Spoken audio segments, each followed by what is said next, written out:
Hello बच्चों, कैसे हैं आप लोग।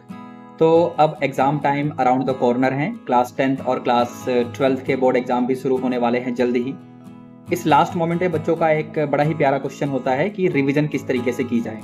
रिवीजन करने का एक सिंपल तरीका ये है कि आपका जो भी पर्टिकुलर सब्जेक्ट है उसके जितने भी चैप्टर्स हैं, उन सभी चैप्टर्स के जो भी रिलेवेंट टॉपिक्स हैं, उनके जो भी जरूरी क्वेश्चंस हैं, उनको आप 1 बाय 1 प्रैक्टिस करें।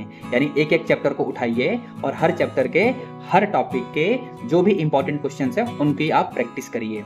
एक तरीका यह है जो कि थोड़ा टाइम कंज्यूमिंग है, लेकिन आपका जो पर्पज है of completing the syllabus in due time वो आप पूरा कर पाएंगे।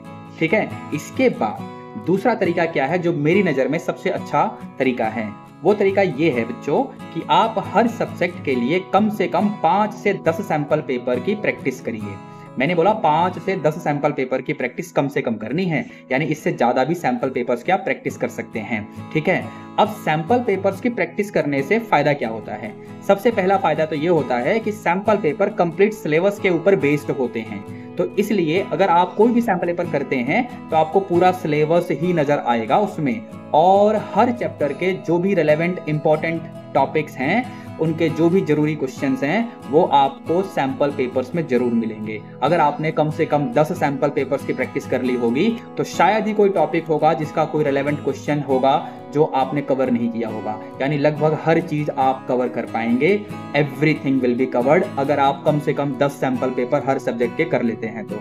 इससे एक फायदा और होगा, और वो ये है कि आप टाइम मैनेजमेंट की स्किल सीख पाएंगे, ताकि आप ड्यू टाइम में पूरा पेपर कंप्लीट करके रिवीजन का टाइम भी बचा सकें, अपनी आंसर शीट को रिवाइज करने का समय बचा सकें। ठीक है। दूसरा फायदा ये होता है बच्चों कि आपको पेपर का पैटर्न पता चलेगा कि किस तरीके का क्वेश्चन पेपर डिजाइन होने वाला है जो आप अपने बोर्ड एग्जाम में देखने वाले हैं। तो मेरी नज़र में ये दो तरीके हैं जिससे आप लोग अपना पूरा सिलेबस रिवाइज कर सकते हैं।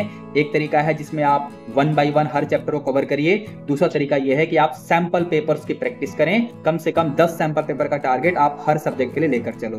ठीक है। तो आपको कौन सा तरीका अच्छा लगा मुझे कमेंट करके बताना। और एक बात और बच्चों, अगर आप लोग सैंपल पेपर्स की प्रैक्टिस करना चाहते हो तो हमारी class 10th, 11th and 12th के सैंपल पेपर्स बुक को परचेज करने के लिए इस वीडियो का डिस्क्रिप्शन बॉक्स या फिर पिन्ड कमेंट चेक कर सकते हैं। वहां पर आपको लिंक्स मिल जाएंगे अमेजन एंड फ्लिपकार्ट के, जिनके ऊपर क्लिक करके आप लोग बुक्स परचेज करके अपने डोर स्टेप पे मंगवा सकते हैं। ठीक है बच्चों, चलिए मिलते हैं। We are on mission math mission.